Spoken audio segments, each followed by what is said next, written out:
I want to talk to you about your big idea because I know you have one. That big idea that you want to get funding or sales or attention or loyalty or hearts to support. If you have a big idea, you need to stop communicating and start advocating. Communicating, the definition of that word is to share ideas. There's another definition about sharing diseases. That's not what we're talking about today. And communicating has its place. But advocating is to publicly support your ideas. And if you want to win that funding, that sale, that attention, that loyalty, those hearts, you need to start advocating. Now, I know about communicating. When I started college at American University, I majored in CLEG, which was Communications, Law, Economics, and Government, because I wanted to be a journalist, and a journalist's job is to communicate, to share ideas.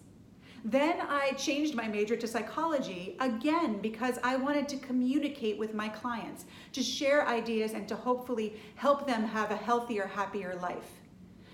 I also have been a teacher at Villanova Law School, and there you're communicating because you're sharing ideas with your students. But when I step into the courtroom and the stakes are high, it is time to start advocating.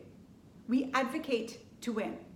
And it's not enough that I do it. The biggest and hardest and most rewarding part of my job is teaching my clients to advocate for themselves, to advocate for their big idea, to explain it to the jury in such a way that they can win their support, their attention, their loyalty, and their hearts.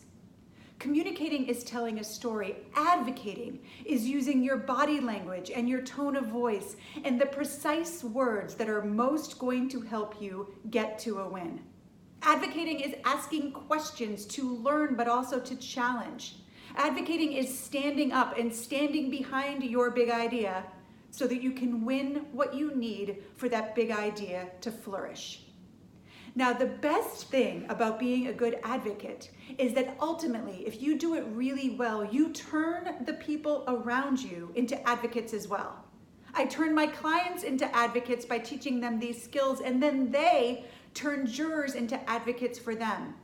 Sometimes in the deliberation room, there's one or two jurors that can sway the entire jury. They do that by advocating. So please remember, as you look at the things that you want to win, your big idea that you need funding or sales or attention or loyalty for, please stop communicating and start advocating. You can reach out to me at heather@heatherhansonpresents.com, and I will give you more information on this. We can talk about working together to make sure that your big idea gets what it needs. Have a great day.